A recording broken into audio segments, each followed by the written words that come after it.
row now, Lunchables, maybe not 2 weeks in a row. But the last 2 times Lunchables was met Austin, he's won. I mean, it's just been that, like, at the regular Shockwaves, Austin has not been performing so far. The last Super Shockwave he got, Super Ultimate Shockwave, I think he got 3rd. But anyways, Austin not the subject of discussion right here. It's Lunchables and Grayson. Yeah, again, like you said, Lunchables was the one who defeated Austin to get here. And Grayson, you know, playing the bracket as needed. This is about what we expect to see from him. But what will he do against the Roy? This is something that I haven't seen much of yet. Right, normally Lunchables is a Chrom preferred player. However, this is one of the matchups where Roy does a lot better, I think. In particular, the fact that his Nair combos more consistently gets a lot more early damage on Rob. And we see Chrom definitely has some sauce in the matchup, but Roy is, I feel like, a little more consistent at just dealing with early KOs, dealing with low percent combos, and dealing with his gyro sometimes. Lunchables definitely getting away with that roll from the ledge. Oh, fast falling.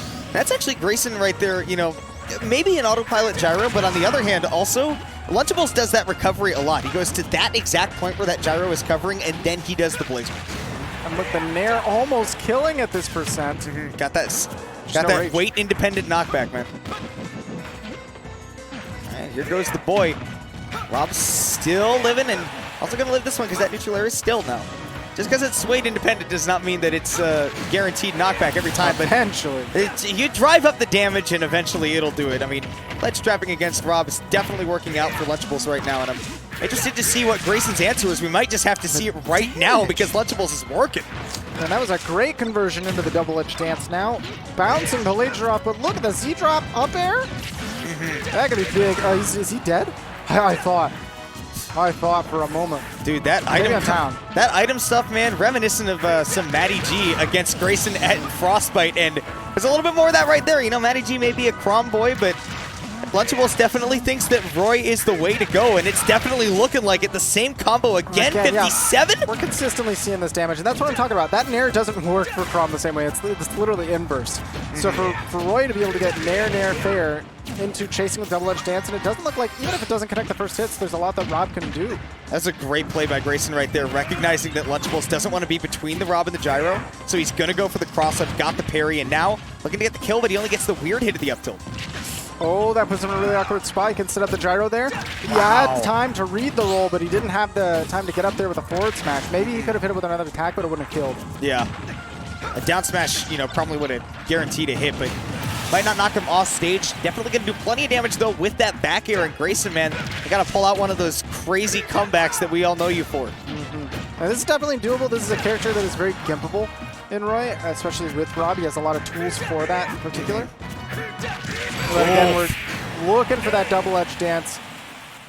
Just getting it, man. Eventually catches him dropping shield. Here comes the last hit, and that's going to definitely kill. And that's something that, again, is a consistent. We saw consistently double-edge dance is a way to find those stocks. That's not going to happen nearly as much when you're going with Chrom.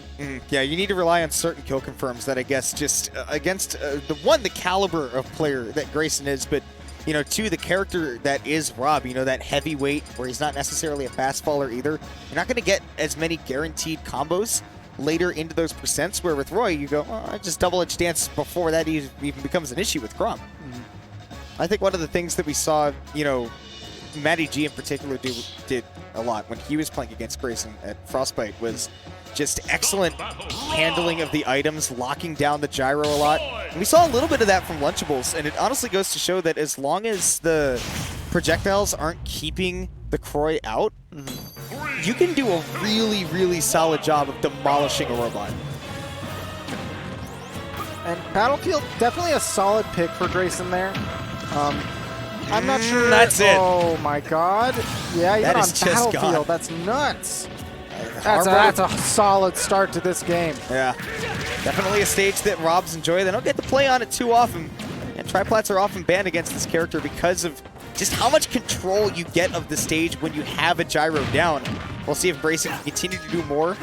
Upwarding go forward tilt was very interesting. Probably wanted the forwarder, but really worked out anyways. Yeah, unfortunately for Lunchables, fortunate for Grayson, that made him whip on that counter, and that gave him a big punish opportunity. Following up air, sets up for the back air, and he was searching for the double-edge dance, didn't want to just go for jab pressure, which I actually haven't seen him utilizing jab that much so far in this matchup. And it's hard to set up for that, right? Because by the time that you're right up on a Rob, you know, if you're spending that much time running up to him grounded, you're having a hard time doing that in the first place, right? So you're approaching with aerials. Seeing Lunchables struggling, though, to get off of this platform. This is why Robs love this stage. And I feel like another reason is normally we'll see Royce go for a lot of relatively safe or like pseudo-safe pressure with Nair and Fair. But Grayson has punished almost every aerial that hit his shield. So we're not able to see those jabs come through. And now he is such a substantial lead. Talking about punishing every aerial that hits his shield, he does it right as you're speaking about it, right? With a gyro out of shield, 46%, and then as Lunchables carries on. And honestly, given Lunchables' track record of saying, okay, I'm not winning this one, so here we go. You know, I'm not surprised that he's still fighting, but apparently he's got something in mind that he's still got to work out against his character. Okay, nice Nair dodge to the other side. Can only take a side switch with a back throw, but that catches the ledge option. Probably going for a Nair or Fair from ledge. Really consistent things that the boys like to do. Normally a solid get-up option, but it has a lot of risk involved, and that's one of them, is when you get beat out with an aerial. Yeah. Even if he didn't die outright, he'd be without a jump pretty far out. Honestly, I think that if you end up going to Battlefield in that matchup, you absolutely want to go Crom. Just so you can guarantee those ladders, get better platform pressure, and like you said, you know, utilize the jab. It's a little bit easier to use Crom jab in this matchup than it is for Roy. And I feel like some of the pause in between games was Lunchables maybe thinking about it. He decided, I don't want to mess myself up between games maybe because get my mindset wrong or mess up my confirms when I'm playing one character and then swap to the other that's slightly different but very similar.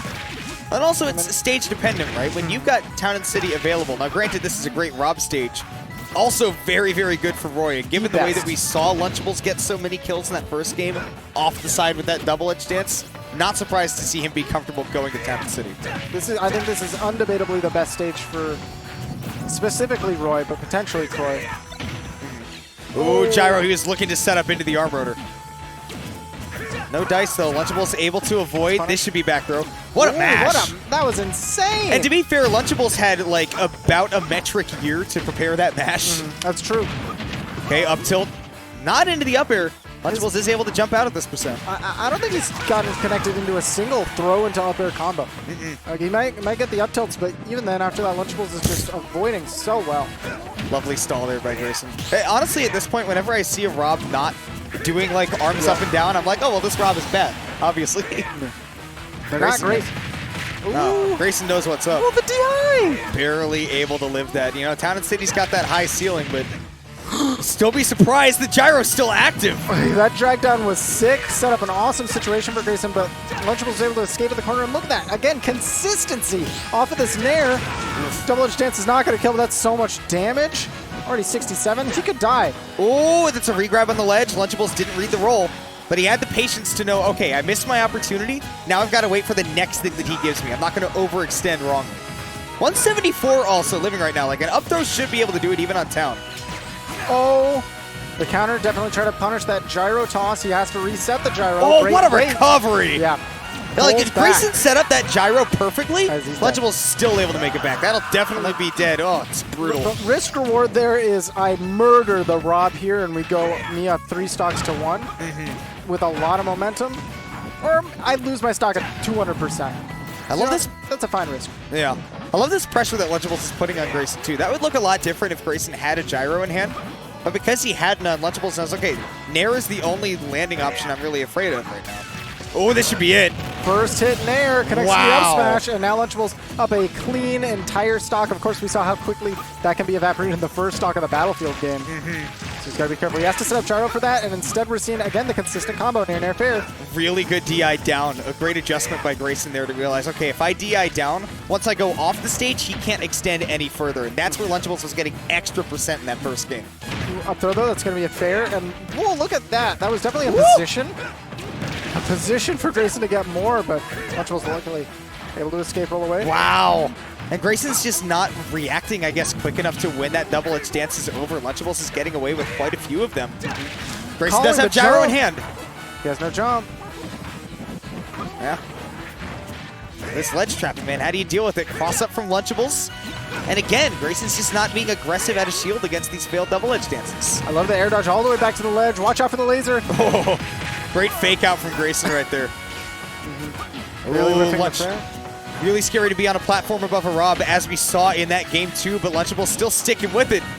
And Lunchables playing this really close to the chest. He has another stock to play with, but he really does not want to go down to last stock here because you know, again, how easily one can get evaporated. Instead, he falls down with that double-edged dance, is able to catch Grayson pressing the button, and cleanly executes, able to finish the set. Finish the job, man. 2-1, go on to winners finals to play against Lima. And Grayson, you know, we've definitely not seen the last of him, but you know, I think it's definitely time for him to think, especially with, you know, Super Bit Wars coming up and having both Rivers and Goblin at that tournament. I think it's time for Grayson to sit down and go, I need to lab out the Croy matchup. Definitely you know? something, and I'm sure the Lunchables will be happy to sit down and play him as well. Yeah, So- I would love to see that improvement happen because if It's going to push both players. Grayson is currently the torchbearer of Texas right now. After what he did at Frostbite, I don't think there's any debate on that. And if we want to see Texas win at Super Bit Wars 8, I feel like that, you know, with Grayson being one of the great shots right now, I would absolutely say, you know, if I'm Grayson, sit down with Lunchables and for a week, lab Just grind it. out the Croy matchups. I need to figure that out Both. before this Both comes out. too. You have to get the Croy, not just one. Yeah, not just one, because again, we saw him very close set. Game 5 against Matt AG was amazing, but that is still losing to a Crom. Last game with Lunchables, Rivers. but did go down. And yeah, you got Rivers with the Crom, you got we have Goblin with Goblin. the Roy. You know, you gotta be prepped for both. You gotta get that down pat, but it's good to know in advance what to do. Yeah.